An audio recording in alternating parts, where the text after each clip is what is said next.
Nabi Muhammad Shallallahu Alaihi Wasallam. Kaum Quraisy menggunakan berbagai macam cara untuk melawan Nabi Muhammad.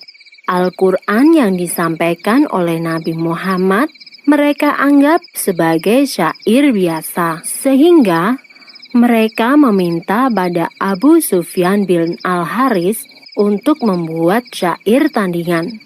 Tentu saja, syair buatan manusia tidak akan bisa mengalahkan Al-Quran. Gagal dengan rencana pertama, kaum Quraisy melaksanakan rencana kedua. Mereka mulai menakut-nakuti, bahkan menyiksa para pengikut Nabi Muhammad. Meskipun sangat membenci Nabi Muhammad, kaum Quraisy tidak berani mengganggu Nabi Muhammad secara langsung. Itu karena sang Nabi berasal dari salah satu kabilah terpandang. Namun lain halnya dengan Abu Jahal. Ia adalah paman Nabi Muhammad dan ia sangat membenci Nabi Muhammad. Suatu hari, ia membawa sebuah batu yang sangat besar bermaksud untuk membunuh Nabi. Ketika itu, Nabi Muhammad sedang sholat di Masjidil Haram. Namun, saat hendak melempar batu, tiba-tiba saja Abu Jahal melihat seekor unta raksasa yang sangat buas. Unta itu seakan hendak menelan Abu Jahal. Dan Abu Jahal pun segera pergi karena ketakutan. Percobaan pembunuhan kepada Nabi Muhammad selalu dilakukan secara diam-diam. Setelah Abu Jahal gagal, kini giliran Abu Lahab yang bertindak. Ia mencoba membunuh Nabi dengan cara menjerat leher Nabi menggunakan sebuah selendang. Saat itu muncullah Abu Bakar. Ia segera mendorong Abu Lahab dan melepaskan belitan selendang itu dari leher Nabi Muhammad. Kali lagi Nabi Muhammad berhasil selamat. Namun sebagai akibatnya Abu Bakar menjadi sasaran kemarahan Abu Lahab. Pada tahun 10 kenabian Nabi Muhammad, dua tokoh besar Quraisy memeluk Islam. Mereka adalah Hamzah bin Abdul Muthalib dan Umar bin Khattab. Dengan masuknya kedua tokoh ini, kekuatan kaum Quraisy semakin berkurang. Kaum muslimin, para pengikut Nabi, semakin berani melakukan sholat di depan Ka'bah. Namun, sikap kejam kaum Quraisy tidak berhenti sampai di sini. Dipimpin oleh Abu Jahal, paman Nabi, dan Abu Sufyan, kaum Quraisy mengucilkan siapa saja yang berhubungan dengan Nabi. Akibatnya, para pengikut Nabi terpaksa pindah dari Mekah. Dan saat itu pula, Khadijah dan Abu Thalib meninggal dunia. Dua orang yang sangat penting dalam dakwah Nabi. Setelah Khadijah meninggal, Nabi Muhammad pergi ke Thaif untuk berdakwah kepada kaum Tsaqif. Namun, orang-orang di Thaif menolak kedatangan Nabi. Mereka mengusir Nabi Muhammad dan rombongannya. Mereka bahkan menghina, melecehkan, dan melempari Nabi dengan batu. Sungguh berat cobaan yang dialami Nabi Muhammad dalam berdakwah. Pada tanggal 27 Rajab tahun ke-11 kenabian, Allah memerintahkan kepada Nabi Muhammad untuk melaksanakan Isra dan Mi'raj. Isra adalah perjalanan Nabi Muhammad dari Masjidil Haram di Mekah menuju Masjidil Aqsa atau Baitul Maqdis di Palestina.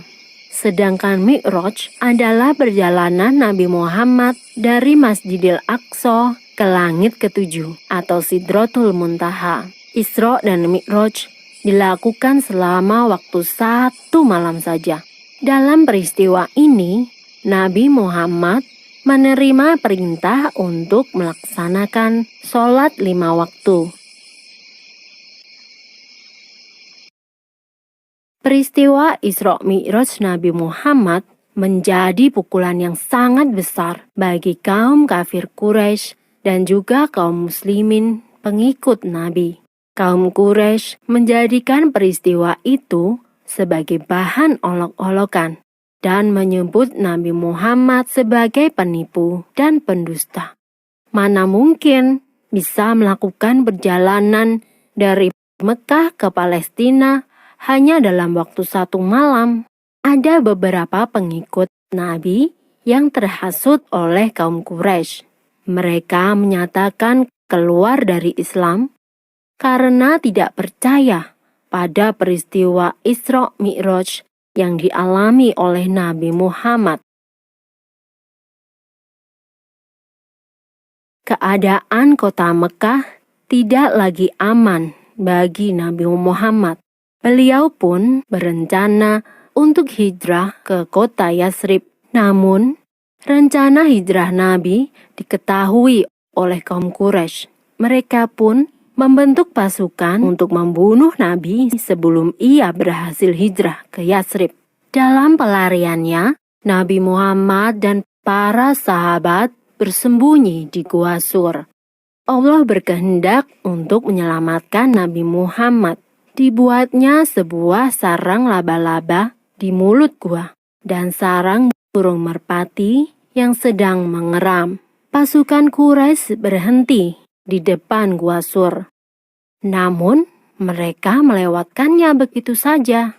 Menurut mereka, tidak mungkin Nabi bersembunyi di dalam gua tanpa merusak sarang laba-laba dan burung merpati.